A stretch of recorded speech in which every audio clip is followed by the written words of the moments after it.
6월 25일 수요일 로고스 학당 시간입니다. 평상시에는 찬송을 하고 기도하고 했었는데 오늘은 신앙 고백을 함께 하려고 합니다. 오늘 그리스도의 비하와 승귀에 대한 내용을 다루게 되는데 우리의 신앙 고백 사도신경 속에 그것이 잘 표현되어 있어서 오늘 로고스 학당 시간은 함께 신앙 고백하는 것으로 시작하겠습니다. 신앙 고백합니다. 나는 전능하신 아버지 하나님, 천지의 창조주를 믿습니다. 나는 그의 유일하신 아들, 우리 주 예수 그리스도를 믿습니다. 그는 성령으로 잉태되어 동정녀 마리아에게서 나시고 본디오 빌라도에게 고난을 받아 십자가에 못 박혀 죽으시고 장사된 지 사흘 만에 죽은 자 가운데서 다시 살아나셨으며 하늘에 오르시어 전능하신 아버지 하나님 우편에 앉아 계시다가 거기로부터 살아있는 자와 죽은 자를 심판하러 오십니다. 나는 성령을 믿으며 거룩한 공교회와 성도의 교제와 죄를 용서받는 것과 몸의 부활과 영생을 믿습니다. 아멘. 잠깐 기도하겠습니다. 하나님 아버지 감사합니다. 하나님의 은혜 가운데 주일 이후 3일 동안도 큰 일 없이 기쁨 가운데 그리고 소망 가운데 살게 하심을 감사합니다. 오늘도 수요일 하나님 앞에 나와 웨스트민스터 소열의 문답을 공부하면서 우리의 신앙의 기초를 더 닦아가려고 합니다. 오늘 특별히 기독론 가운데 마지막 부분인 그리스도의 낮아지심과 높아지심을 함께 공부하며 그리스도의 삶의 족적이 무엇인지, 그가 어떻게 낮아지셨으며 그 낮아지심의 결과 어떤 일이 있고 또 우리는 어떻게 살아야 되며 그 후에 하나님이 그를 어떻게 높이셨는지를 보면서 예수 그리스도를 닮아가고 예수 그리스도를 따르고자 하는 우리의 마음들이 더 불일듯 일어날 수 있도록 하나님 은혜를 베풀어 주옵소서. 바라옵기는 교리를 공부하면서 머릿속에 교리를 지식으로 담지 말게 하시고 그 교리적인 귀한 진리를 어떻게 삶의 현장 가운데서 체화하여 살아갈 것인가를 늘 몸부림치는 저희들이 되게 하여 주옵소서. 오늘도 주께서 우리에게 은혜 주시기를 소원합니다. 예수 그리스도 이름으로 기도합니다. 아멘. 말씀드린 대로 오늘은 그리스도의 비하와 승귀, 한자 말입니다. 비하라는 말은 비천하게 낮아지셨다라는 뜻이고 승귀는 귀하게 높아지셨다라는 뜻입니다. 그냥 우리말로는 낮아지심, 높아지심 그렇게 표현합니다. 웨스트민스터 소열의 문답 27문이 그리스도의 비하에 대해서, 낮아지심에 대해서, 그리고 28문이 승귀, 높아지심에 대해서 이야기하고 있습니다. 구체적으로 하나씩 보도록 합니다. 27문입니다. 그리스도의 낮아지심은 무엇을 말합니까? 같이 읽습니다. 그리스도의 낮아지심은 곧 그가 탄생하시되 비천한 상태에서 율법 아래 복종하신 것입니다. 그리고 이 세상의 여러 가지 비참함과 하나님의 진노하심과 십자가에서 저주의 죽음을 당하시고 장사 지낸 바 되어 얼마 동안 사망의 권세 아래 거하신 것입니다. 이 내용으로 구체적으로 이제 들여다보도록 합니다. 그리스도의 비하라고 하는 것이 정의를 내리면 어떻게 말할 수 있느냐? 지금 스크린에 있는 것처럼 하나님의 아들 예수 그리스도께서 인간을 구원하기 위해서 신적인 영광과 특권을 다 내려놓으시고 천한 인간의 몸으로, 죄인의 몸으로 이 땅에 오셔서 율법을 완전히 지키며 복종하시고 그리고 우리 인간들이, 우리 죄인들이 감당해야 될 율법의 책임과 형벌을 그가 대신하여 죄인의 자리에서 십자가의 형벌을 당하신 자발적인 겸비와 순종의 삶을 의미합니다. 앞에 그 27문의 웨스트민스터 소열의 문답의 답도 그렇게 얘기하고 있지만 우리가 보통 신학적으로도 비하를 얘기할 때는 지금 설명드린 이런 내용으로 설명하곤 합니다. 그리스도의 비하를 가장 잘 나타내주고 있는 성경 구절이 있는데 그게 빌립보서 2장 6절, 7절, 8절 말씀입니다. 우리가 잘 암송하고 알고 있는 말씀이죠. 우리 한번 같이 읽어볼까요? 같이 읽습니다. 그는 근본 하나님의 본체시나 하나님과 동등됨을 취할 것으로 여기지 아니하시고 오히려 자기를 비워 종의 형체를 가지사 사람들과 같이 되셨고 사람의 모양으로 나타나사 자기를 낮추시고 죽기까지 복종하셨으니 곧 십자가에 죽으심이라. 자, 여기 이 구절에서 맨 첫 번째 분 보십시오. 그는 예수 그리스도를 가리키죠. 그는 근본이 하나님의 본체시다 그랬어요. 우리는 이미 한두 달 전에 삼위일체를 공부하면서 예수 그리스도의 본체 자체가 성부와 동일한 본체이시다. 그래서 일체라는 말을 쓴다라는 말씀을 드렸었죠. 예수 그리스도는 근본적으로 본체 자체가 하나님이십니다. 그렇기 때문에 우리가 늘상 생각하는 아버지 하나님, 성부 하나님의 그 개념으로 그 하나님과 똑같이 동등하게 여길 수 있고 주장할 수 있는데 그렇게 예수 그리스도가 하지 않았다는 거예요. 오히려 그렇게 하나님과 동등됨을 취할 것으로 여기지 아니하시고 오히려 자기를 비웠답니다. 자신을 비워서 어떻게 했냐? 하나님의 본체인데 종의 형체를 가져서 우리와 똑같은 사람같이 되었대요. 사람이 되었답니다. 우리가 좀 이따 볼 겁니다. 사람이 되셨고 그 사람이 돼서 사람의 모양으로 사람으로 나타나셨어요. 어디예요? 이 땅에, 이 세상에. 그래서 자기를 낮추고 이 세상에 오셔서는 어디까지 낮추셨냐? 죽기까지 복종하셔서 십자가에 죽으셨다라고 하는 것이 빌립보서가 말해주는 그리스도의 비하의 내용입니다. 굉장히 잘 묘사해주고 있죠. 그리스도의 비하는 조직신학에서는 특별히 크게 4단계 혹은 5단계로 나누어서 말합니다. 첫 번째가 성육신, 그러니까 예수님이 육체가 되신 것 자체가 비하요. 육체가 되셔서 이 땅에 오셔서 아주 비천한 생애를, 인간과 똑같은 죄인의 그런 모습으로 비천한 생애를 사신 것도 그리스도의 비하요. 그리고 비하의 절정은 십자가의 고난과 십자가의 죽음이죠. 그것이 비하의 절정이었습니다. 그리고 죽고 끝난 것이 아니고 실제로 죽음을 증명이라도 하듯이 장사까지 지냅니다. 그렇게 되고 나서 이것이 낮아지시는 것이죠. 그러고 나서 다시 이제 승귀 높아지십니다. 그래서 우리가 사도신경을 보면 우리가 보통 신앙고백이라고 말하죠. 이 신앙고백은 뭐냐면 교리적인 신앙고백을 말해요.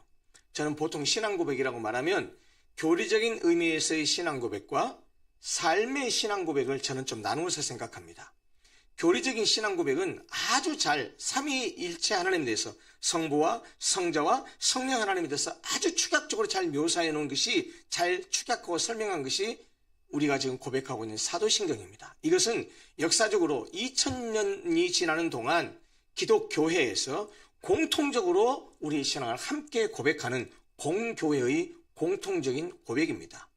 그 외에도 삶으로서의 고백이라고 하는 것은 내가 세상 속에 살아가면서 내가 그리스도인이라는 사실을, 내가 하나님의 백성이라는 사실을, 내가 쉽게 말하면 로고스 교회 집사라는 사실을, 그렇게 그리스도인 사실을 사람들 앞에 내보이고 당당하게 자신 있게 자신의 모습을 밝히는 것, 그것이 삶에서의 신앙 고백이라고 말할 수 있죠. 우리는 지금 그런 얘기를 하는 게 아니고 교리적인 부분을 얘기하니까 꼭 기억하십시오. 그리스도의 비하는 그의 탄생부터 성육신하셔서 이 땅에 오신 것부터가 비하입니다. 비천한 생애를 사셨고 십자가의 고난을 당하셨고 그리고 죽으셨고 장사 지낸 바 되셨습니다. 아까 말씀드렸다시피 사도신경은 신학적으로 말하면 삼위일체에 대한 신앙 고백입니다. 맨 먼저가 성부 하나님에 대한 신앙 고백, 두 번째가 성자 하나님 예수 그리스도에 대한 신앙 고백, 그리고 세 번째가 성령 하나님과 그리고 교회에 관한 신앙 고백이에요. 그래서 사실 우리 성경책이 개역 개정으로 바뀐 지가 꽤 오래됐죠. 꽤 오래됐는데 찬송가도 이 가사가 조금 틀려진 거 잘 아시죠? 달라진 거. 그런데 희한하게 한국교회가 언젠가 이런 말씀 드린 적이 있는데 아직까지도 이렇게 개역 개정으로 성경책이 바뀌고 그리고 신앙 고백, 사도신경과 주기도문도 현대어에 맞게 많이 고쳐졌는데 여전히 옛날식의 그것을 같이 쓰려고 합니다. 예를 들면 사도신경, 이게 익숙하죠. 전능하사 천지를 만드신 하나님 아버지를 내가 믿사오며 그 외아들 우리 주 예수 그리스도를 믿사오니. 옛날에 우리가 암송했던 거잖아요. 그런데 여러분, 어느 성경책을, 어느 찬송가를 보십시오. 다 개역 개정으로 바뀌면서 사도신경도 지금 우리가 고백하는 이 내용, 그렇게 구어체로 한 것으로 바뀌었는데 왜 고집하고 옛날 것을 지금도 쓰는지 저는 잘 이해가 안 돼요. 왜 그럴까요? 왜 그걸 쓸까요? 아직도. 잘잘못을 따지는 게 아니고요. 왜 그런지 아세요? 익숙해서 그래요. 누가 익숙해요? 죄송해요. 좀 세속적인 표현을 쓸게요. 꼰대들이. 교회에 오래 다녔던 사람들이 전능하사 천지를 만드신 하나님 아버지를 내가 믿사오니 수십 년 동안 저도 이렇게 암송했거든요. 그런데 언젠가 말씀드렸지만 저리로서 산자와 죽은 자를 심판으로 오시리라. 저리로서, 물어보십시오. 저리로서가 무슨 뜻인지. 잘 몰라요. 그걸 개역개정으로 바꾸면서 그 사도신경도 구어체로, 그리고 쉽게 알아들을 수 있는 말로 바꿨는데 왜 그것을 안 하고 옛날 것을 고집하는지 잘 모르겠어요, 저는. 물론 저는 개척을 할 처음 때부터 개역개정된 성경책을 사용하면서 신앙고백도 지금 그렇게 사용합니다. 죄송합니다. 최근에 우리 교회에 등록하셔서 새가족이 되신 분, 예배드릴 때 다 눈 감고 전능하사 천지를 만드신 하나님 아버지를 믿사오며, 그게 익숙하시죠? 여러분, 신앙고백은 기도가 아니에요. 그리고 기도 꼭 눈 감고 해야 됩니까? 눈 뜨고 하면 안 됩니까? 저는 사도신경은 눈 뜨고 글자 보면서 생각하면서 내가 입으로 고백하면서 내 신앙 고백이 제대로 됐으면 좋겠어요. 그냥 뇌가르듯이 외워서 하는 것보다는 시각과 내 말과 청각을 동원해서, 우리의 모든 감각을 동원해서 신앙 고백을 진지하게 했으면 좋겠다는 생각을 합니다. 좀 사설이 길었습니다.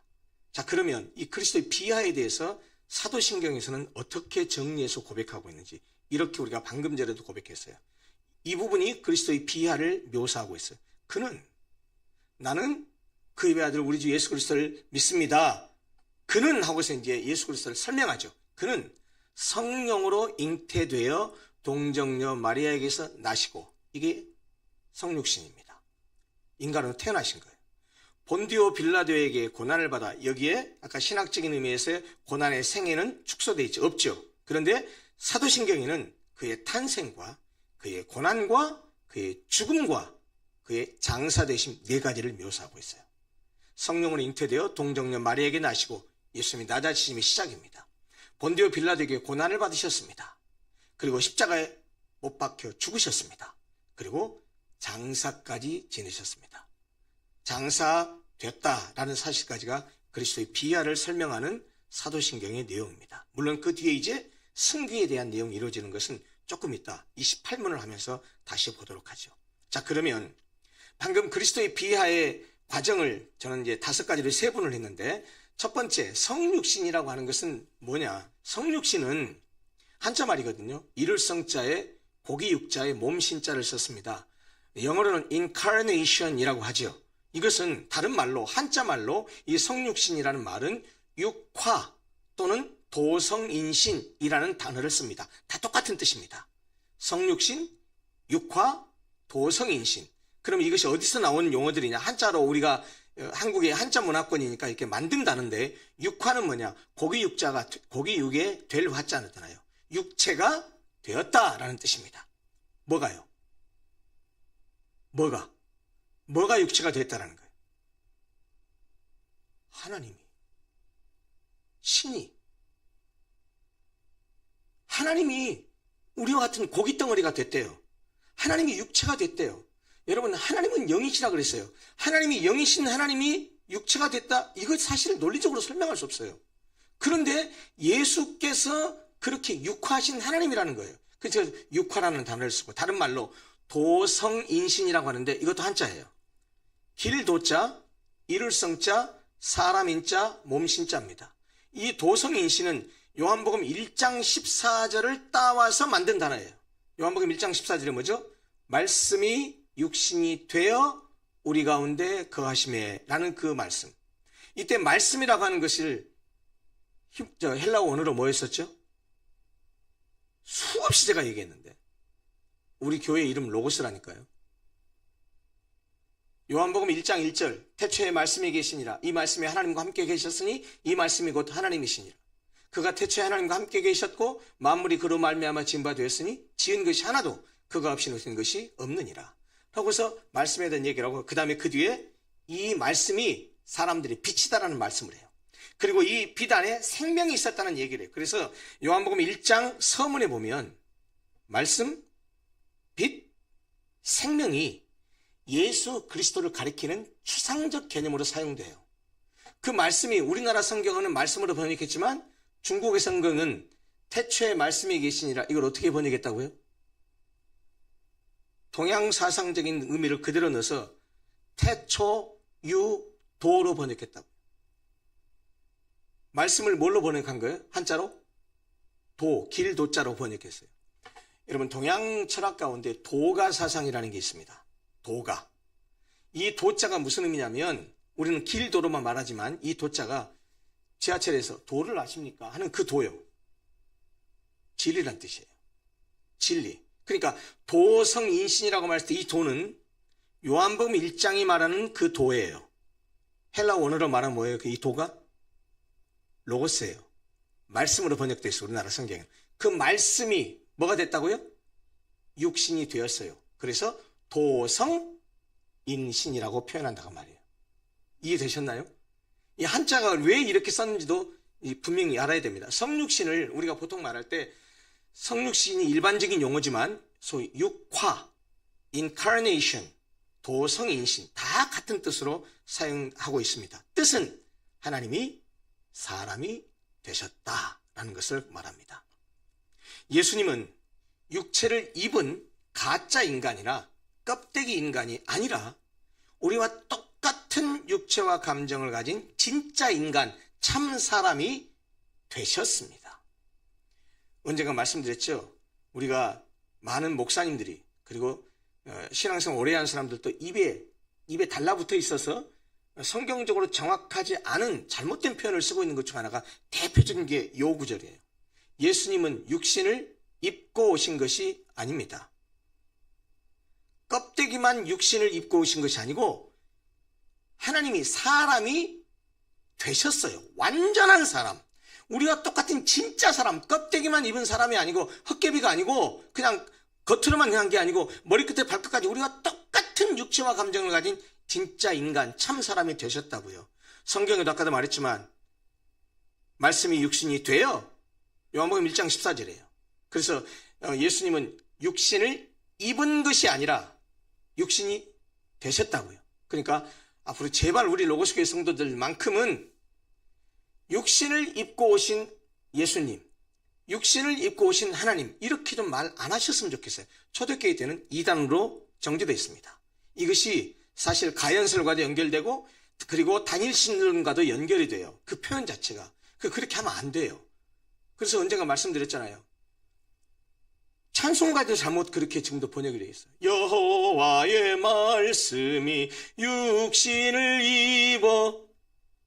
우리 찬송가도 그렇게 번역이 되어 있어요. 왜 고칠 때 그거 좀 그 신학자들이 저보고 좀 고치지 않았을까 좀 아쉬움이 드는데 초대교회사를 이제 공부해 보면 이 육신을 입었다라는 표현과 육신이 되었다는 표현이 어떻게 다른지, 왜 신학적 논쟁이 그렇게 많았는지를 알 수 있는데 왜 그렇게 신학을 공부했으면서도 여전히 그냥 습관적으로 육신을 입고 오신 예수님, 육신을 입고 오신 하나님 이렇게 말을 하는지를 잘 모르겠어요.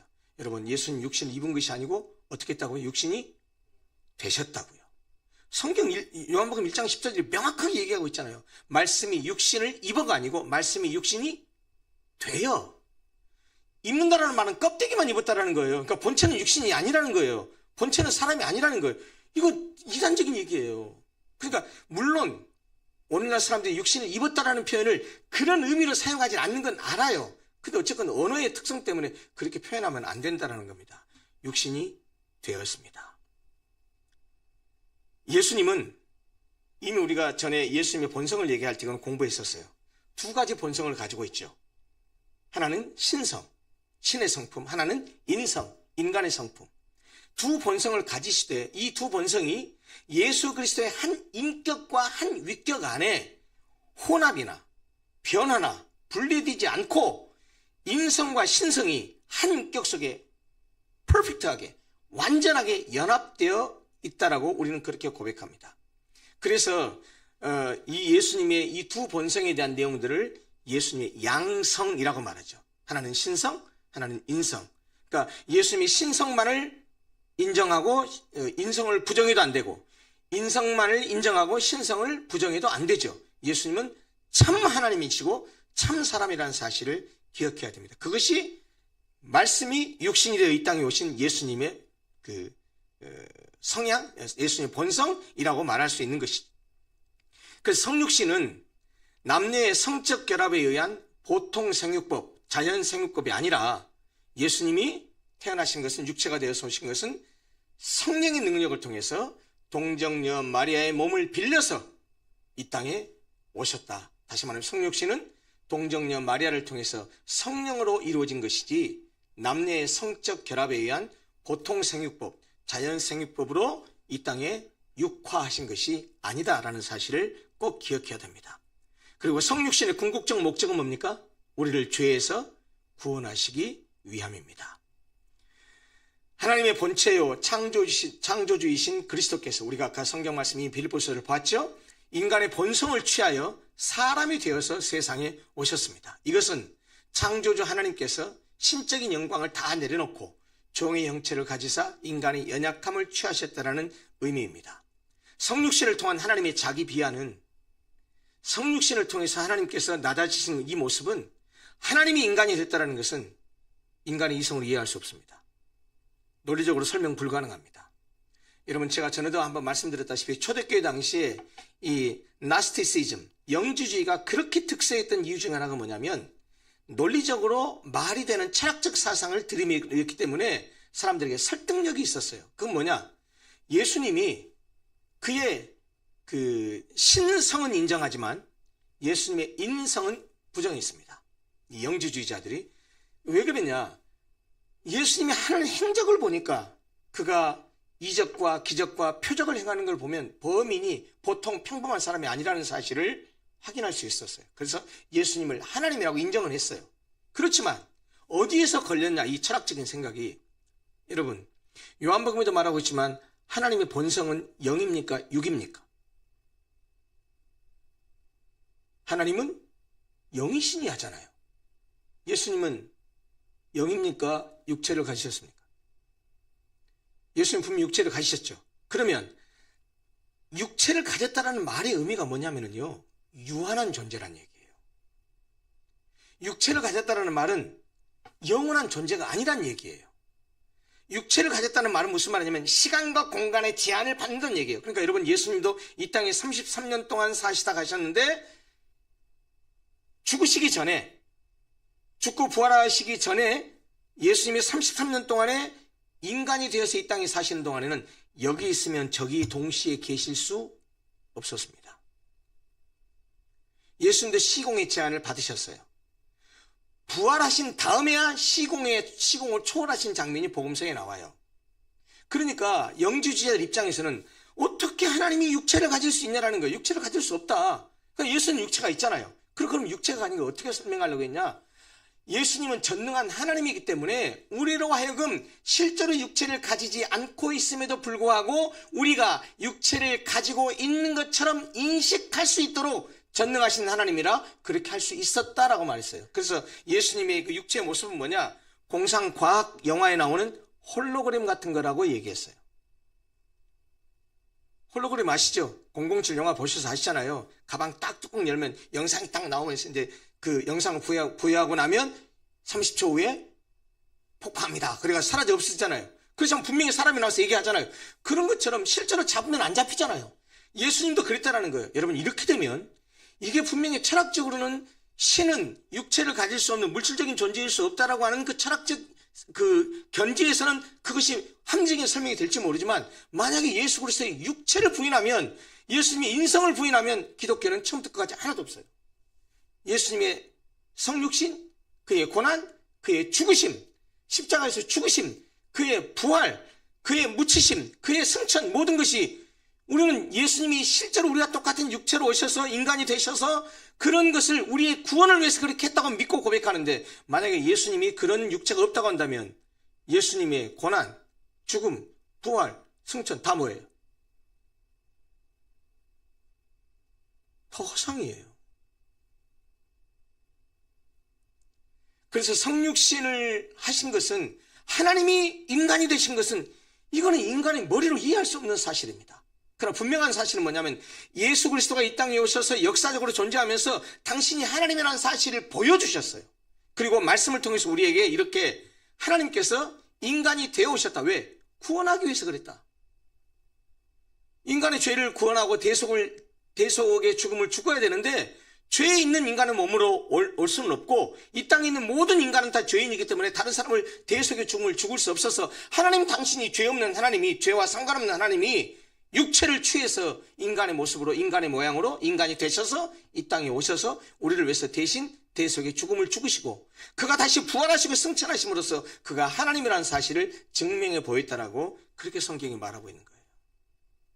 성육신에 관한 성경 구절은 많이 있습니다. 요한복음 1장 14절 아까도 봤죠? 말씀이 육신이 되어 우리 가운데 거하심에 우리가 그의 영광을 보니 아버지의 독생자의 영광이요 은혜와 진리가 충만하더라. 갈라디아 4장 4절과 5절은 이렇게 말합니다. 때가 참에, 어떤 때요? 하나님의 구속의 때. 인간의 구속자가 이 땅에 내려보내서 그가 대속의 죽음을 죽어서 우리를 구속하게 될 그때, 때가 되매, 때가 참에 하나님이 그 아들을 보내사 여자에게서 나게 하시고, 율법 아래에 나게 하신 것은 왜 그랬느냐? 율법 아래에 있는 자들을 속량하시고 우리로 아들의 명분을 얻게 하려 하심이라. 여기 갈라디아서 4장 4절 5절은 예수께서 성육신하신 이유와 목적을 명백하게 밝혀주고 있습니다. 자, 두 번째, 그리스도의 비하의 두 번째는 비천한 생애를 사셨다는 겁니다. 그리스도는 가난한 환경에서 태어나시고 무명의 인생을 사셨으며, 실제로 목마름, 배고픔, 피곤함과 같은 인간의 연약함을 직접 겪으셨습니다. 그러기에 우리의 연약함을 잘 아시고 우리의 간구에 응답하시죠. 그리스도는 율법 안에 나셔서 완전한 순종을 통해서 율법을 이루셨습니다. 그래서 예수를 믿는 우리는 다시 그 율법에 얽매일 필요가 없다고 그렇게 성경이 말하죠. 성경적인 근거입니다. 이사야 53장 3절, 유명한 메시아 예언 구절이죠. 이사야 53장 3절은 고난을 예언했습니다. 이렇게 말합니다. 그는, 메시아를 가리켜 예수 그리스도, 멸시를 받아 사람들에게 버림받았으며 간고를 많이 겪었으며 질고를 아는 자라. 마치 사람들이 그에게서 얼굴을 가리는 것 같이 멸시를 당하였고, 무슨 말이냐면, 야, 너 얼굴 안 봐? 하고서 골개를 돌려버린다는 거예요. 그렇게 멸시를 당하였고 우리도 그를 귀히 여기지 아니하였도다. 예수께서 이 땅에 오셔서 이렇게 비천한 생애를 살게 될 것을 이사야가 예언했죠. 뿐만 아닙니다. 마태복음 8장 20절을 보면 그가 얼마나 가난한 삶을 살았는지 이렇게 말해요. 예수께서 이르시되 여우도 굴이 있고 공중의 새도 거처가 있을 때 오직 인자는, 예수님이 자기 자신을 가리킬 때 사용한 용어죠. 오직 인자는 머리 둘 곳이 없다 하시더라. 이사야 53장 4절, 아까 3절에 이어서 있는 말씀입니다. 고난의 짐을 대신 담당하실 것을 이렇게 예언하셨습니다. 그는 실로 우리의 질고를 지고 우리의 슬픔을 당하였거늘. 그런데 우리는 그가 질고를 지고 슬픔을 당한 것에 대해서 우리는 생각하기를 그는 징벌을 받아서 하나님께 맞으며 고난을 당한다, 그렇게 생각했다는 거예요. 그러나 예수님은 우리의 질고를 지셨고 우리의 슬픔을 당했는데도 불구하고 우리는 그것을 모르고 깨닫지 못하고, 예수가 저렇게 죽는 것은 고난받아서 징벌당한 거야 라고 그렇게 생각했다는 것이죠. 히브리서 4장 15절은 그래서 이렇게 말합니다. 우리에게 있는 대제사장 예수 그리스도를 가리키죠. 그는 우리의 연약함을 동정하지 못하실 리가 아니요. 왜요? 육체로 오셔서 우리와 똑같은 것을 경험하셨기 때문에. 모든 일에 우리와 똑같이 시험을 받으신 이로되 죄는 없으시니라, 이렇게 말씀합니다. 고린도후서 8장 9절은 예수께서 비천한 생애를 사시면서 우리의 저주를 대신 받으셨다는 사실을 이렇게 말씀합니다. 우리 주 예수 그리스도의 은혜를 너희가 알거니와 부요하신 이로서 너희를 위하여 가난하게 되심은, 누가 부요하신 이죠? 예수 그리스도. 예수 그리스도가 부유하신인데 우리를 위해서 가난하게 되시다라는 거예요. 그의 가난함으로 말미암아 오히려 거꾸로 우리를 부유하게 하려 하심이라. 다시 말하면 부유하신 하나님, 가난한 우리. 근데 예수께서 그 부유함을 버리시고 가난함을 취했어요. 그리고 그 부유했던 그것을 우리 가난한 우리로 하여금 부욕케 하기 위해서 주께서 그렇게 하셨다라고 성경이 말합니다. 세 번째입니다. 그리스도의 비하의 세 번째, 십자가의 고난입니다. 사실 십자가를 지는 모든 과정 전체가 그리스도의 고난이었죠. 구체적으로 말하자면 겟세마네 동산에서 고뇌에 찬 기도를 한 것은 뭡니까? 대속의 죽음을 앞에 둔 영적인 고통이요 심리적인 고난이었습니다. 오죽했으면 아버지여 이 잔을 내게서 지나가게 하옵소서 그렇게 말했겠습니까? 너무 십자가를 지어야 될 고통이 너무 심한 알기 때문에 지나가게 해달라고 했죠. 그러나 내 뜻대로 하지 마시옵고 아버지의 원대로 하옵소서라고 그런 고난을 이겨내셨죠. 뿐만 아니고 유다의 배신으로 체포돼서 불법적인 재판을 받았습니다. 성경의 사복음서에 기록된 예수님이 재판을 받는 과정을 보면 그 당시에 이 피의자가 이렇게 재판을 받는 모든 과정들을 다 깬 거예요. 다 불법입니다, 사실은. 심야에 거기 관제에 끌어간 것부터 시작해서 모든 불법적인 재판을 받았지만 바로 그렇게 불법적인 재판을 받으신 것 자체가 불의 앞에서 받으신 고난이고요. 그러니까 이 역설이죠. 의로우신 하나님이 불의하신 인간들에게 재판받았다. 이건 역설 중의 역설입니다. 창조주이신 하나님이 그가 지으신 피조물들에게 재판받고 그가 만드신 피조물들에게 죽음을 당했다는 것은 이건 인류 최대의 아이러니입니다. 또 로마 군병들로부터 온갖 모욕과 조롱을 당한 것은 그리스도께서 받으신 멸시와 수치의 고난이었다라고 말할 수 있습니다. 더 구체적으로 말하면 채찍질과 십자가 향의 선고는 육체적 고난의 시작이었고 골고다 언덕까지 자신의 십자가를 지고 가는 길은 인간적인 외로움과 수치의 행진이었고 십자가에서 손과 발에 못 박히신 것은 육체적이고 심리적이고 영적인 고통의 절정이었습니다. 십자가의 고난이 아까도 말씀드렸지만 십자가에서 고난과 죽음이 예수 그리스도의 비하의 절정이었죠. 십자가의 고난은 사실 우리가 받을 진노를 대신해서 그리스도께서 받으신 것입니다. 우리가 그 길을 가야 됐고 우리가 그 고난을 당해야 되는데 예수께서 그렇게 하신 것이죠.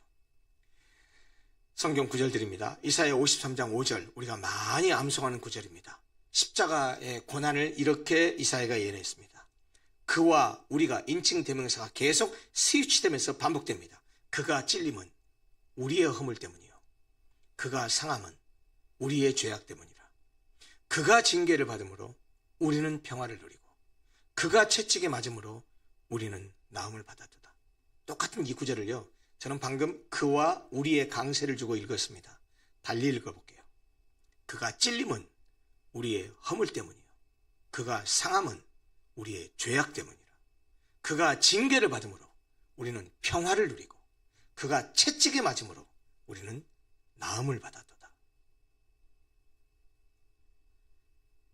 그리스도께서 십자가에서 고난 당하신 이유는 우리 때문입니다. 마태복음 26장 31절 제자들의 배신까지 받습니다. 그때 예수께서 제자들에게 이르시되 오늘 밤에 너희가 다 나를 버리리라. 기록된 바 내가 목자를 치리니 양의 떼가 흩어지리라 하였느니라. 실제로 제자들이 다 뿔뿔이 터졌고 가장 사랑했던 수제자 베드로는 예수님을 저주까지 해가면서 3번이나 모른다고 부인했었죠. 마가복음 14장 65절 십자가 위에서 인격적 모독까지 당하십니다. 어떤 사람은 그에게 침을 뱉으며 그의 얼굴을 가리고 주먹으로 치며 이르되 선지자 노릇을 하라 하고 하인들은 손바닥으로 치더라. 침뱉음을 당하고 주먹질을 당하고 뺨을 맞고 이런 인격적인 모독을 당하시는 그런 고난을 겪으셔야만 했습니다. 이 인격적인 모독도 역시 우리가 받아야 할 것인데 예수께서 대신 받으셨죠. 그리스도의 비하 네 번째입니다. 죽음입니다. 그리스도의 십자가 위에서의 죽음은 가장 수치스럽고 저주받은 죽음이었죠. 여러 번 제가 말씀드렸지만 예수님 당시에 로마가 이 십자가형을 언도에서 십자가 위에서 사형을 집행하는 그 사람은 가장 수치스럽고 가장 저주받은 사람, 가장 몹쓸 짓을 한 죄를 지은 사람이 지는 형틀이 십자가였단 말이죠. 그런데 아무 죄가 없으신 예수님이 그렇게 극악무도한 죄인들이 져야 될 십자가를 대신 지신 것은 정말 수치스럽고 저주받은 죽음일 수밖에 없었다는 것입니다. 그런데 그것을 아무 죄가 없는 예수님이 우리 때문에 그렇게 십자가 위에서 죽으셨습니다. 그 십자가 위에서 죽음은 우리의 죄를 담당한 대속적 죽음이었습니다. 대신 죄값을 갚는 죽음이었죠. 그리스도께서 죽기까지 복종하신 것은 아까도 말씀드렸다시피 그리스도의 비하의 절정이다라고 할 수 있죠. 이사야 53장 6절은 대속의 죽음에 대해서 이렇게 예언했습니다. 우리는 다 양 같아서 그를 행하여 각기 제 길로 갔거늘. 양이요, 근실합니다. 실제로 성지순례 가서 그 양을 직접 체험한 적이 있는데 앞에 그 대장 양이 가면요 쭉 거기를 따라가거든요. 그리고 그 양떼를 흩어지지 않게 하기 위해서 함께 있는 동물이 있죠. 양치기관. 개들이 왔다 갔다 하면서 흩어지지 않게 하죠. 그 개들이 잠시만 한눈을 팔면은 이 양들이 어떻게 하는 줄 아세요? 각기 제 길로 갑니다. 각기 제 길로 갑니다. 각기 제 길로 못 가게 하도록 양치기견이 그 양 주변을 막 정신없이 뛰어다니면서 흩어지지 못하게 해요. 저는 그래서 목사를 개에 비유합니다. 양치기견입니다. 성도들이 줄을 따라서 가야 되는데 줄을 따르지 않고 각기 제 길로 가는 것을 좀 어떨 때는 권면도 하고 가르치기도 하고 기도도 하고 타이르기도 하면서 목자이신 예수님을 잘 따라가도록 그렇게 돕고 섬기는 것, 그게 목사가 해야 될 일이라고 생각합니다. 우리 모두의 죄악을, 우리는 각기 제 길로 갔는데 우리 모두의 죄악을 예수 그리스도에게 담당시키셔서 그가 우리를 대신한 대속의 죽으심을 죽으신 것입니다. 마지막 다섯 번째, 그리스도의 비하 다섯 번째, 장사 되셨습니다. 장례를 치렀다는 얘기예요. 십자가에서 못 박혀 죽으신 후에 무덤에 묻혀서 장사 되신 것은 그의 죽으심이 실제였다라는 것을 확증하는 것입니다. 그리고 그가 장사되면 잠시 죄와 사망의 권세 아래 머무신 것을 의미합니다. 마가복음 15장 46절 이렇게 말하죠. 요셉이, 아리마대 사람 요셉이죠. 예수님의 아버지 요셉이 아니고 아리마대 사람 요셉이 세마포를 사서 예수를 내려다가 십자가 위에서 내려다가 세마포를 싸서 바위 속에 판 무덤에 넣어두고, 사실은 자기가 묻힐 무덤이었습니다. 그런데 예수님께 그 무덤을 내어준 거죠. 바위 속에 판 무덤에 넣어두고 돌을 굴려 무덤 문에 놓으니. 아시다시피 유대의 지역의 장사법은 우리나라처럼 땅 파서 묻고 이렇게 바가지 씌우듯이 하는 그런 장례법이 아니고 석회석 지역이거든요. 그래서 동굴 같은 것에 그 안에다가 시신을 안치하고 동굴병 문을 큰 돌로 앞에 입구를 막는 식으로 장례를 치르죠. 자, 여기까지가 예수님의 비하에 대한 내용입니다. 정리해 볼까요? 그리스도의 비하는 낮아지심인데, 낮아지심의 시작이 뭐였다고요? 인간이 되신 것부터가 낮아지심 시작입니다. 성육신, 그리고 비천한 생애를 사시고 십자가 위에서 고난받으시고 죽으시고 묻히신 것까지가 그리스도의 비하입니다. 이제 그렇게 비하한 예수님을 하나님이 그대로 내버려 두지 않으셨습니다. 그리스도의 높아지심입니다. 자, 28문입니다. 그리스도의 높아지심은 그러면 무엇을 말합니까? 같이 읽읍시다. 시작. 그리스도의 높아지심은 사흘 만에 죽은 자 가운데서 다시 살아나신 것과 하늘로 올라가신 것과 하나님 아버지 우편에 앉아 계신 것과 마지막 날에 세상을 심판하러 오시는 것입니다. 여기 28문은 정확하게 네 단계를 묘사했습니다. 첫 번째, 부활. 두 번째, 승천. 세 번째, 보좌에 앉으심. 네 번째, 재림. 이게 그리스도의 승귀의 모습입니다. 또 구체적으로 볼까요? 그리스도의 승귀란 예수 그리스도께서 고난과 죽음을 당하신 후에 영광 가운데 높으신 높임을 받으신 사건 전체를 의미하는데, 방금 말씀드렸다시피 부활, 승천, 하나님 우편에 앉으심, 그리고 영광의 재림을 포함합니다. 이 네 가지를 포함합니다. 아까 이 그리스도의 비하에 대한 내용도 빌립보서 2장 6, 7, 8절이 잘 말해주고 있었는데, 승규에 대해서도 그 말씀에 바로 이어지는 빌립보서 2장 9, 10, 11절이 너무 클리어하게 우리에게 말씀해 줍니다. 자, 이러므로 그랬는데 인과관계잖아요. 이러므로는 접속사는. 앞에가 6, 7, 8절의 내용이 뭐였어요? 우리가 아까 봤잖아요. 무슨 내용이었어요? 예수님의 낮아지심. 근본 하나님과 같은 본체셨는데 자기를 비워 종의 형체가 되고 사람의 모양으로 이 땅에 왔다라는 구절이 바로 앞에 있었잖아요. 그러면서 이어지는 9, 10, 11절이 그리스도의 승규에 대해서 아주 잘 말씀하고 있는데, 이러므로 그랬는데 이러므로가 무슨 뜻이냐고요? 앞에 이렇게 예수께서 낮아지셨으므로, 이런 뜻이에요. 이렇게 낮아지셨으므로, 까꿀로 낮아지신 그 예수님을 하나님이 그를 지극히 높여 모든 이름 위에 뛰어난 이름을 주사 하늘에 있는 자들과 땅에 있는 자들과 땅 아래에 있는 자들로, 이 모든 존재의 세계를 가리키는 표현이죠. 모든 인격적인 존재를 다 가리키는 것이죠. 그 모든 무릎을 예수의 이름에 꿇게 하시고 모든 입으로 예수 그리스도를 주라 시인하여 하나님 아버지께 영광을 돌리게 하셨느니라. 앞에 비하는 신학적으로 그의 성육신부터 시작해서 무덤에 묻히신 것에 대한 얘기를 하기보다는 그가 종으로 낮아지셨다라는 얘기를 한 것처럼, 이 승규를 나타내는 빌립보서 2장 9, 10, 11절도 그렇게 낮아지신 예수님을 하나님께서 어떻게 높이셨는지, 어떻게 존귀하게 했는지를 이렇게 크게 큰 바운더리에서 좀 설명하고 있는 것이죠. 아까 우리가 비하에서 보았던 것처럼 이 승규도 역시 사도신경에 이렇게 표현되어 있습니다. 자, 장사된 지 사흘 만에, 그 다음에 이어져서 이런 말씀이 나오죠. 죽은 자 가운데서 다시 살아나셨으며, 이게 뭐죠? 부활입니다. 하늘에 오르시어, 이게 뭡니까? 승천입니다. 전능하신 아버지 하나님 우편에 앉아 계시다가 말 그대로 보좌 우편에 좌정하시는 거예요. 그 다음에 마지막으로 거기로부터, 거기가 어디입니까?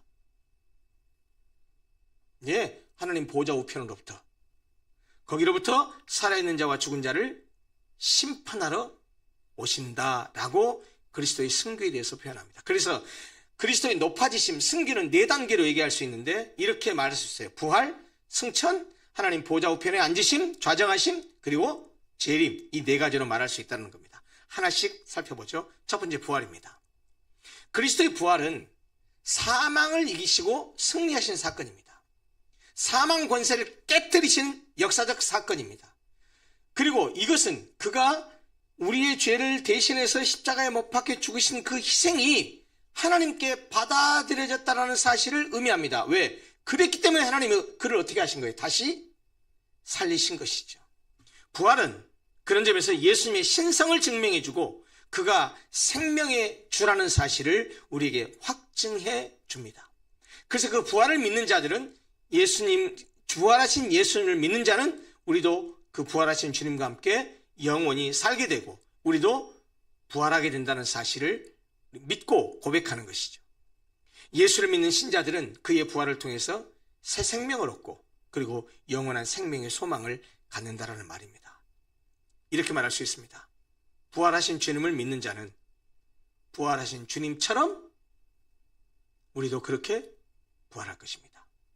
이런 사실이, 이 부활의 소망, 부활에 대한 믿음이라고 하는 것이 어찌 보면 우리 그리스도인들이 가져야 될 가장 근본적이고 가장 근원적인 신앙적 요소라고 생각합니다. 예수를 믿으면서도 부활을 믿지 못한다고 한다면, 예수를 믿으면서도 내가 부활할 것을 믿지 못한다고 한다면, 그것은 어떻게 보면 예수님의 부활을 믿지 못하는 것과 다를 바가 없습니다. 성경 분명히 말합니다. 부활하신 예수님, 역사적 사건이었고 바로 그 부활하신 주님을 믿는 자는 그 주님 안에서 주님처럼 부활할 것이라고 성경이 말합니다. 우리도 그런 믿음으로 살아야 하리라고 믿습니다.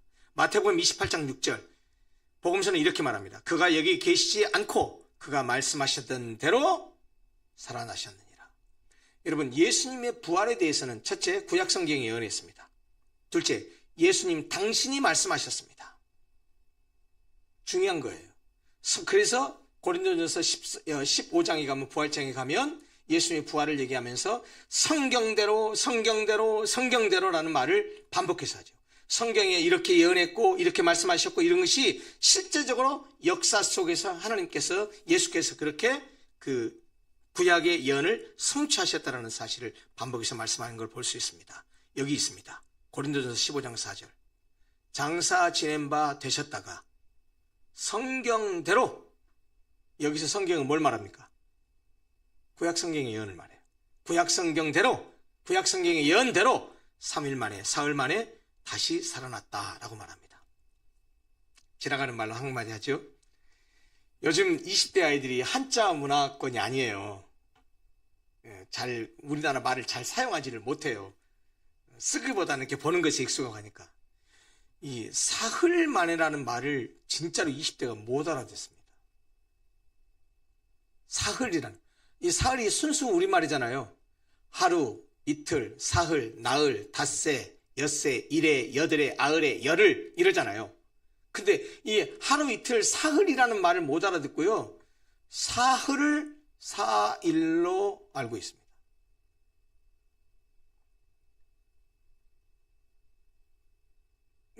교인들 중에서도 설마 그런 사람은 없을 거예요. 나이가 있으니까. 예수님이 사흘 만에 다시 살아났다. 이걸 숫자로 말하면 3일 만에 부활하신 것이죠. 근데 이 사흘을 4일로 알고 있는 사람들이 적지 않습니다. 예수님은 성경대로, 예언대로 사흘 만에 다시 살아나셨습니다. 누가복음 24장 39절은 부활하신 예수님의 몸이 실제적인 육체였다는 사실을 이렇게 말씀합니다. 내 손과 발을 보고 나인 줄 알라. 또 나를 만져보라. 영은 살과 뼈가 없으되 너희 보는 바와 같이 나는 있느니라. 무슨 말입니까? 예수님이 부활하신 것은 허상으로 부활한 것이 아니다. 의미적으로 부활한 것이 아니다. 실제적으로 그의 육체가 부활했다는 사실을 분명하게 예수님 말씀하십니다. 고린도전서 15장 20절. 그러기에 우리는 부활의 소망을 가져야 된다는 사실을 이렇게 말합니다. 그러나 이제 그리스도께서 죽은 자 가운데서 다시 살아나사 잠자는 자들의 첫 열매가 되셨도다. 여기서 잠자는 자들은 뭘 말합니까? 그리스도 안에서 죽은 자들입니다. 그리스도 안에서 죽은 자들. 우리가 흔히 말하는 이 땅에서 생명이 끊어진 사람들. 그런데 그리스도 안에서 죽은 자들을 성경은 뭐라고 말한다고요? 잠자는 자들이라고 말한단 말이에요. 여러분, 오늘도 우리 저녁에 이제 끝나고 가면 주무실 거 아니에요? 잠잘 거 아닙니까? 잠자면 내일 아침에 어쩌죠? 다시 깨죠. 일어나죠. 그러니까 그리스도 안에서 죽은 자들을 잠자는 자들이라고 묘사한다는 말의 이유가 뭐겠어요? 우리가 언젠가는 죽음을 이기고 부활한다는 거예요. 근데 그 죽음을 이기고 부활한 첫 번째 존재가 누구였어요? 죽음을 이기신 분. 예수 그리스도예요. 그분이 첫 열매가 되셨으니까 첫 열매가 있으면 두 번째 열매 됐을 거 아니에요. 그 두 번째 열매가 누굽니까? 그리스도 안에서 죽는 자들. 그래서 성경은 그리스도 안에서 죽는 자들을 잠잔다라고 표현하는 것이죠. 두 번째입니다. 그리스도의 높아지심, 승천입니다. 부활하신 그리스도는 하늘로 승천하셨는데 이는 그가 이 땅에서의 사역을 마치시고 하늘에서 새로운 사역을 시작하신 것을 의미합니다. 올라가고 말한 것이 아니고요. 또 올라가셔서 다른 사역을 시작하는 것을 의미한다는 겁니다. 승천하신 예수님은 이제 하늘에서 하나님과 함께 계시며 성부 하나님과 함께 계시며 성도들을 위해서 하나님 보좌 우편에서 중보하고 계시지요. 사도행전 1장 19절은 예수님이 승천에 대해서 이렇게 말합니다. 이 말씀을 마치시고 그들이 보는 데서 올려져 가시니 구름이 그를 가려 보이지 않게 하더라. 예수님 어디로 가셨을까요?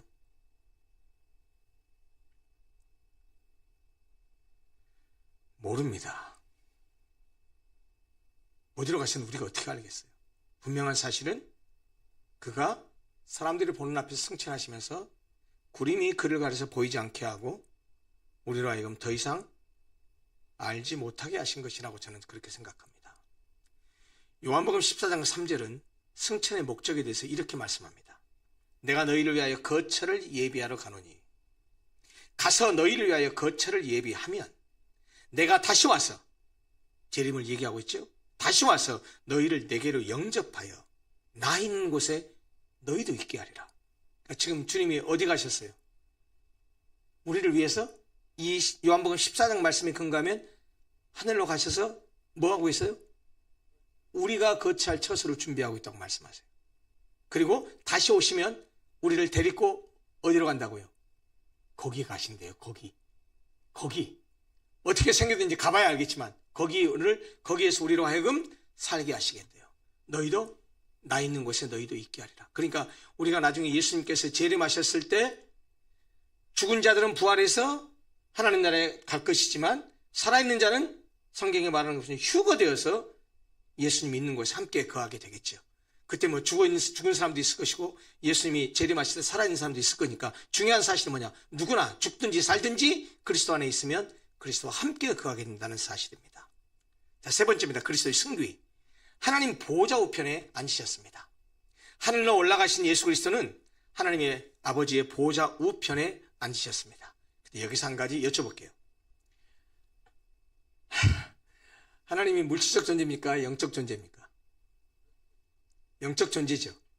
자, 오른편, 왼편은 물리적 용어죠. 하나님이 영이신데 하나님 오른편은 어디고 하나님 왼편은 어딜까요?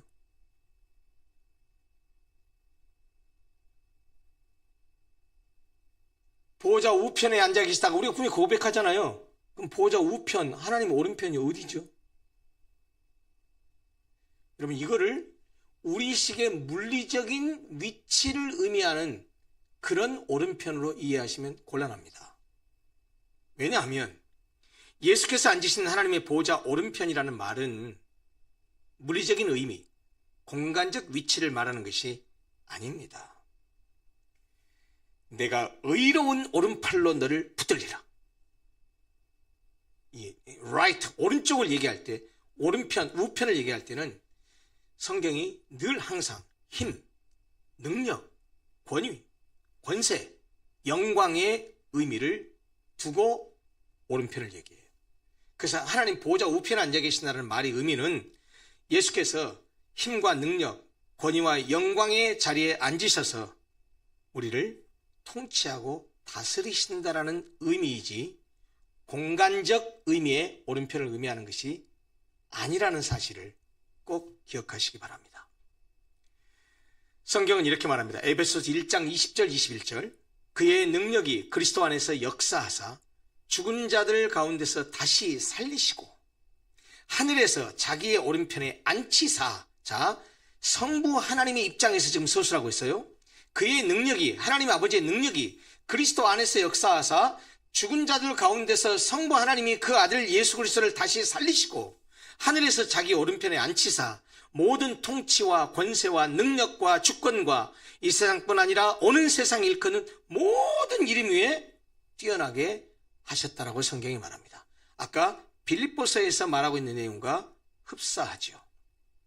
히브리서 1장 13절 이렇게 말합니다. 죄를 정결하게 하는 일을 하시고 높은 곳에 계신 지극히 크신 이의 우편에 앉으셨느니라. 누가요? 예수 그리스도께서. 그리스도의 승계의 마지막 네 번째입니다. 재림입니다. 예수 그리스도는 마지막 날에 세상을 심판하러 영광 중에 다시 오실 것입니다. 우리는 잘 압니다. 예수님은 이 땅에 두 번 오십니다. 한 번은 이미 오셨습니다. 과거 사건입니다. 이것을 첫 번째 왔다, 처음 초자를 써서 첫 번째 임했다 그래서 초림이라고 한자로 말하죠. 우리가 재림이라고 말하는 것은 어떤 뜻입니까? 한자 말이잖아요. 두재, 다시 제자예요. 임할 임자요. 다시 임하신다. 다시 오신다는 말이에요. 그런데 초림 때 오신 예수님의 목적과 재림 때 오실 예수님의 목적은 다릅니다. 초림 때 예수님은 뭐하러 오셨습니까? 죽으러 오셨습니다.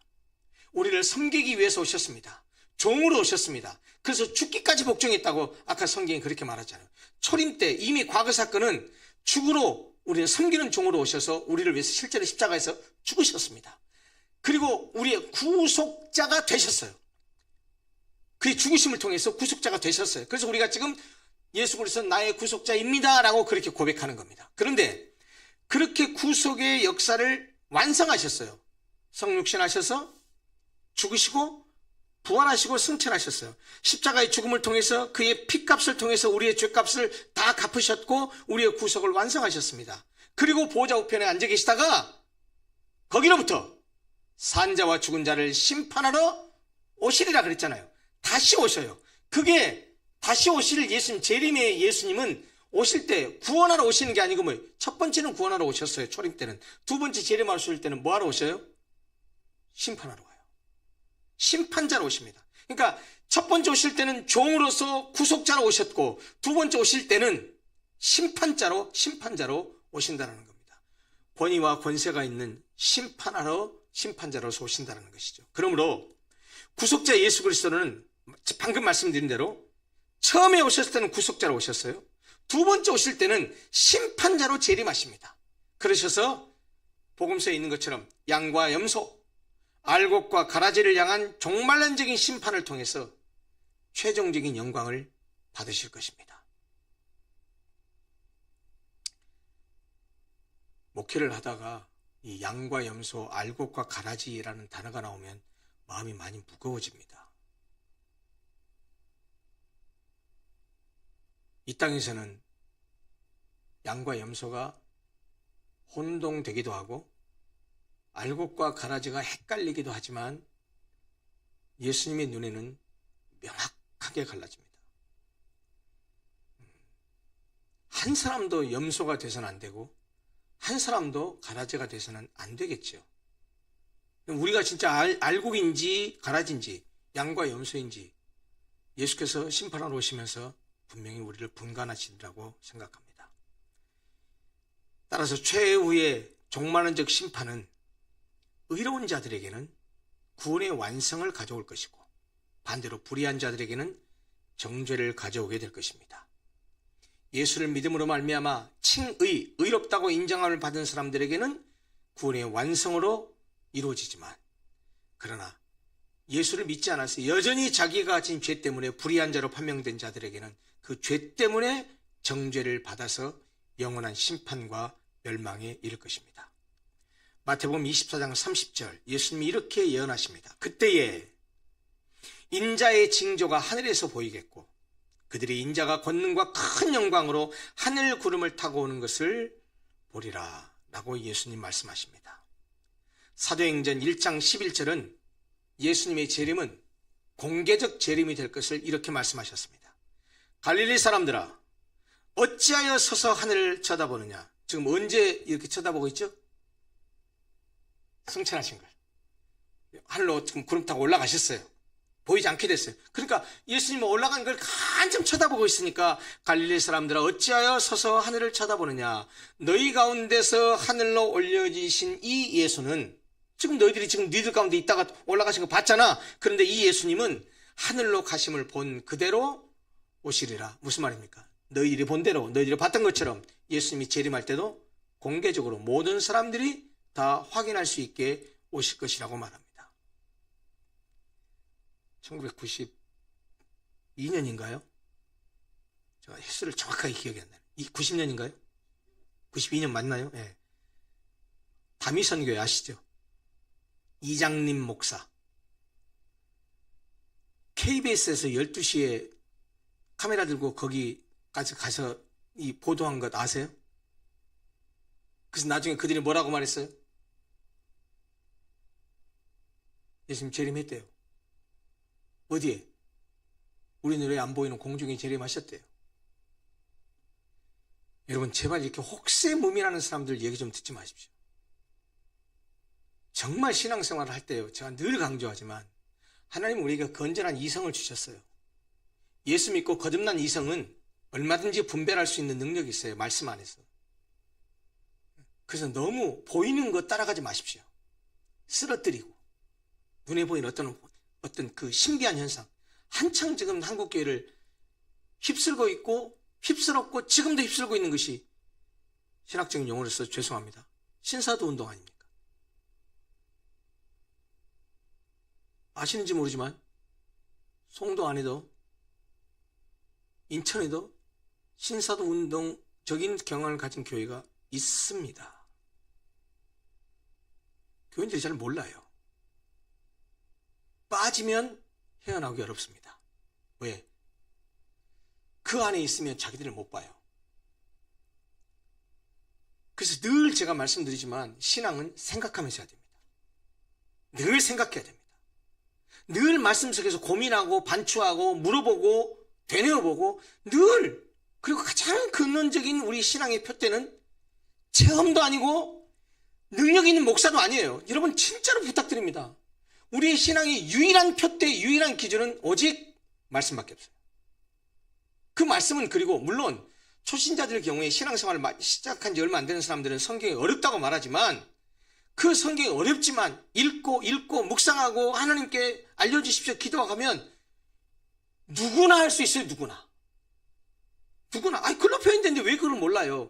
역사적인 배경이나 시대적 배경은 모른다고 하더라도 그 본문의 뜻은 여러분 우리가 몰라도요, 계속 읽어보세요. 저도 고등학교 1학년 때 예수 믿고 나서 그때 처음으로 성경을 읽기 시작했는데, 수없이 들었던 주일학교 다녔던 그 말씀을, 성경을 직접 읽으면서 어떤 것은 이해가 안 됐어요. 뜻도 모르고. 그래도 정말 성경을 닥치는 대로 읽었습니다. 한 번 읽고, 두 번 읽고, 세 번 읽고. 저는 통독을 하지 않았고요. 그 당시에 성경 한 권을 정해서 반복해서 읽었어요. 예를 들면 마태복음 정했으면 읽고 28장까지 읽고 다시 읽고 이거를 계속해서 반복해서 읽었어요. 그러다 보면 마태복음 읽을 때는 몰라요. 또 로마서 또 읽습니다. 5번, 10번 읽습니다. 에베소서 5번, 10번 또 읽습니다. 그러다 보면 내가 전에 성경을 이해하지 못했던 부분이 이 성경을 읽다가 이게 이거구나 라고 하는 것을 성령이 깨닫게 하세요. 내가 똑똑해서가 아니고. 여러분, 그래서 제가 날마다 성경을 읽고 묵상하고 공부하고 배워야 된다고 말하는 이유가 뭐냐면, 우리 신앙의 표대와 기준은 말씀에는 없어요. 체험? 주관적 체험하면 좋죠. 종교적인 체험하면 좋죠. 신비한 체험하면 좋죠. 그 사람에게. 그리고 그 체험이라는 건 다 똑같지 않아요. 하나님 우리를 만나주시는 방법도 사람마다 다 다르고, 우리에게 은혜를 주시는 방법도 다 달라요. 그런데 꼭 그렇게 신사도적인 그런 운동을 하는 사람들을 쓰러뜨리고 신비한 체험을 하게 하고, 그것이 하나님 우리를 사랑하는 증거라고 말하고. 여러분, 아무런 그런 신비한 증거 없이, 그런 체험 없이 말씀을 액면 그대로 믿고 지금까지 순탄하게 아무 의심 없이 신앙하는 사람, 그 사람도 신앙 좋은 거 아니에요? 꼭 뭘 보여줘야만 믿습니까? 그래서 예수님도 그랬잖아요. 부활하시고 나서 부활하신 것을 못 봤던 의심 많은 도마가 제자들이, 나 예수님 손바닥에다 내가 만져보고 옆구리에 손 넣어봐야 나 믿겠다. 예수님 나타나서, 임마 만져봐. 그때 도마가 만졌나요? 성경 자세히 읽어보세요. 만졌던 기록 없어요. 만져보라니까 그 말 듣고 그 앞에서 엎드려져서 나의 주 나의 하나님 이렇게 고백하죠. 그러니까 예수님 뭐라고 말했어요? 도마한테, 너는 나를 본고로 믿느냐? 보지 못하고 믿는 자들이 복되도다. 여러분, 보고 못 믿을 사람이 어디 있어요? 네?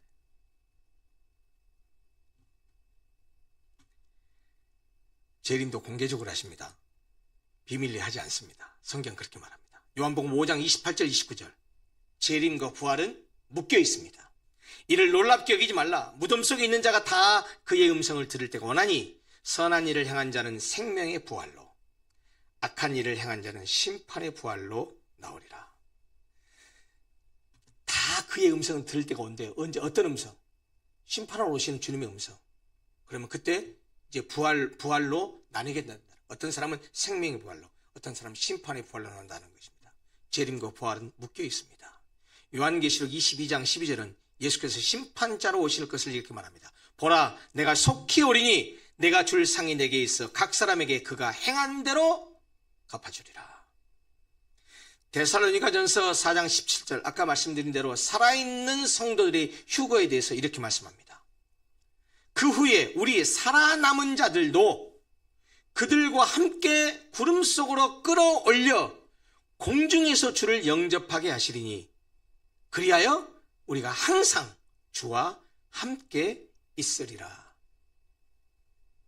우리가 이 땅의 삶을 다 마치고 죽어 있으면 생명의 부활로 예수님을 맞게 되지만 예수님이 재림하실 때 살아있는 상태에 있을 때는 이렇게 공중 휴거 상태에서 예수님을 영접한다고 성경이 그렇게 말하고 있습니다. 자, 승귀는 네 가지라고 그랬는데 뭐였죠? 부활부터 시작해요. 부활, 승천, 보좌에 앉으심, 그리고 마지막 영광의 재림. 꼭 기억하시기 바랍니다. 오늘 27문과 28문을 공부했는데요. 다시 문답을 한번 읽고 오늘 공부를 마무리하겠습니다. 그리스도의 낮아지심은 무엇을 말합니까? 같이 읽습니다. 그리스도의 낮아지심은 곧 그가 탄생하시되 비천한 상태에서 율법 아래 복종하신 것입니다.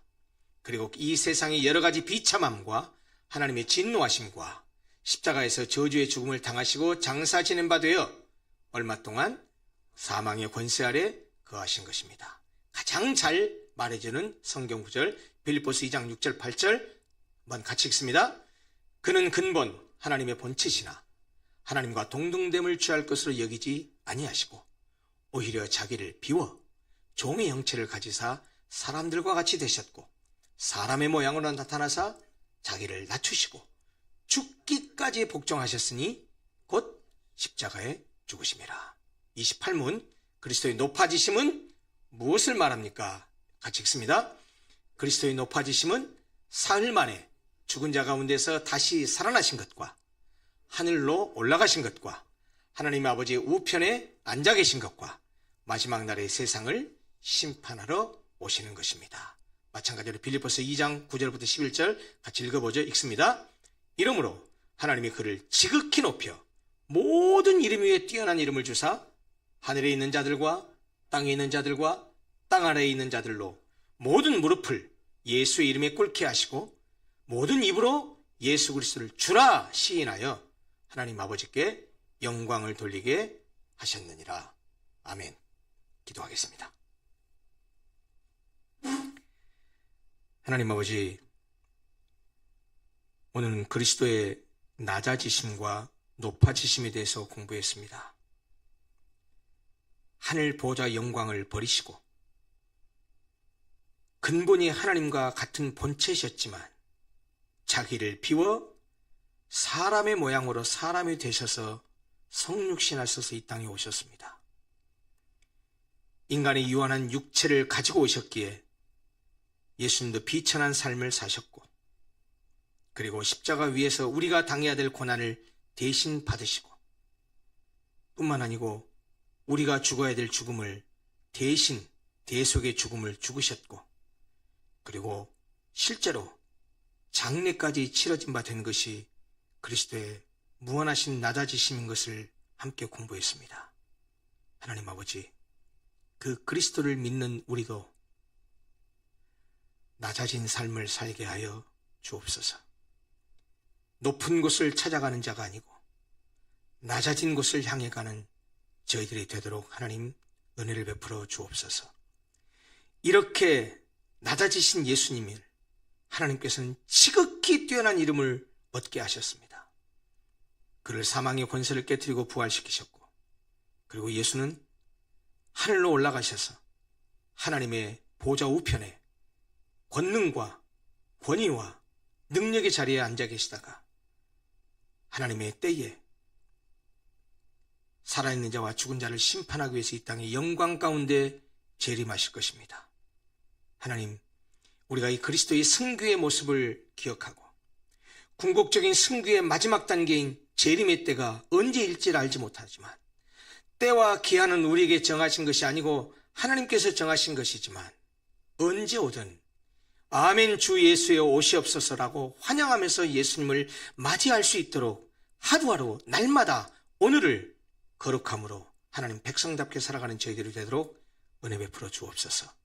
그리스도의 비하와 승귀의 이 진리를 마음판에 새기고 낮아지는 삶을 살 뿐만 아니고 그리스도의 승귀의 마지막 재림을 바라보면서 거룩하고 아름다운 삶을 날마다 살아내는 저희들이 되게 하여 주옵소서.